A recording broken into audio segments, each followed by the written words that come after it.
Hi, hello. It's me again, Demi. Kumusta na bawat isa sa atin? Ngayong araw, gusto kong magluluto ng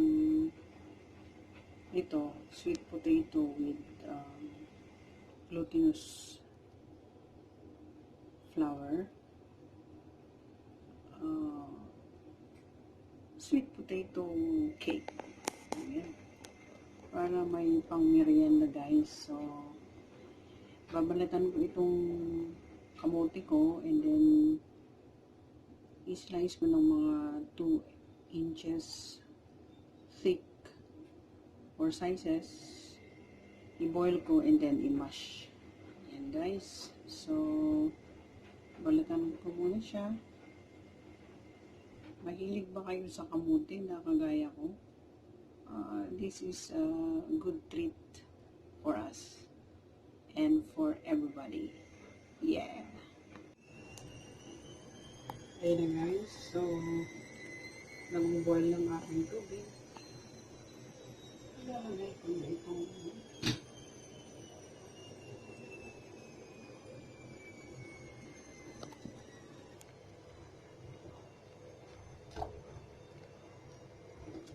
so, boil ng mga 10 minutes hanggang sa lumambot siya guys. Ayan.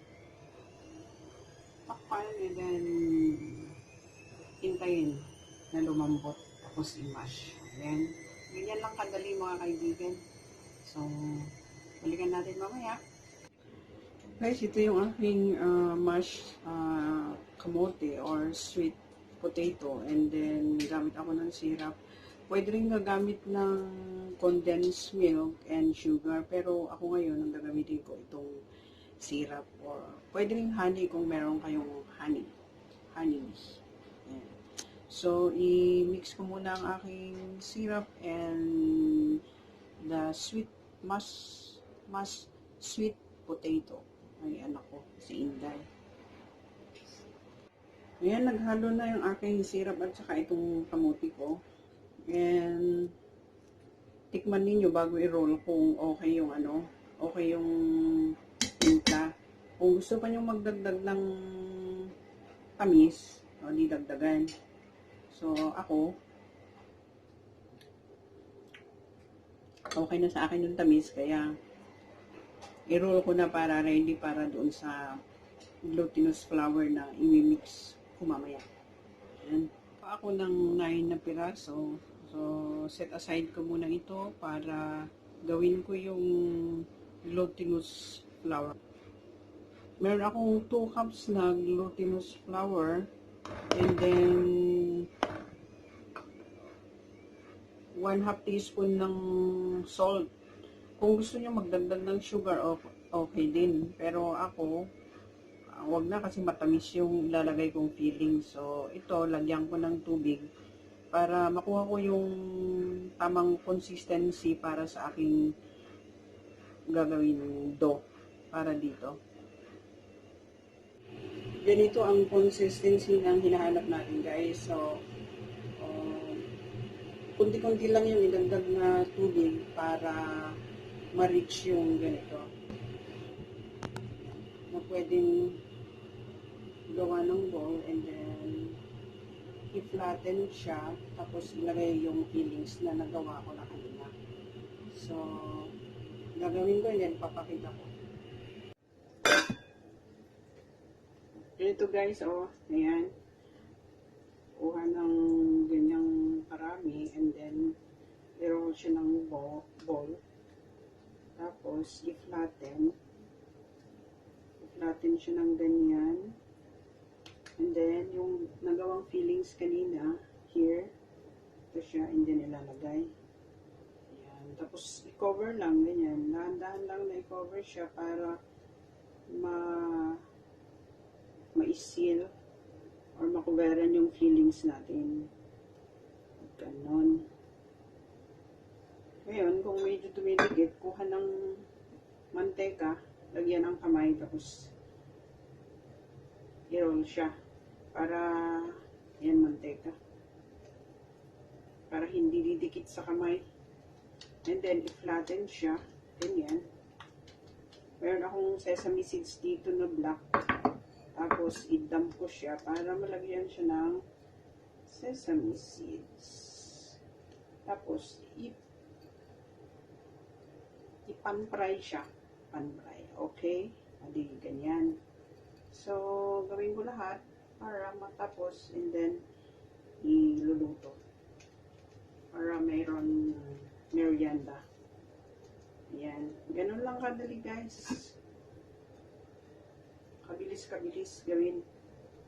Ayan. Ganun. So, ayan. And then, yung fillings. Oh, the fillings. Ayan. Okay. Para medyo, lagyan ang oil. And then, laruin na ganyan. I-flatten. Ayan na. So, lagyan ng sesame para may itim-itim. Okay, ganon. Yan. Ganon kabilis. Yan, tapusin ko muna mga kaibigan. Tapos, iluto natin at kakainin natin. Okay na siya guys, yung iba na naluto ko na. Ang ginagawa ko, kasi naka low fire siya, tinatakpan ko muna ng 1 minuto or mga 2 minutes gano'n. Tapos binubuksan ko para hindi yung tubig na nag-accumulate sa cover ng pan. So, para gusto kong totally maluto, tinatakpan ko ng mga ganung minutos. 1 minute, 2 minutes, and then bubuksan. Yan. Malapit na. Pan-fry lang ang dito, kaya kunting mantika lang ang ilalagay. And then, nasa low fire. Low fire tayo para maluto ng maigi. Yan. Tatakpan ko ulit. So, ito na ang aking natapos na lutong iba.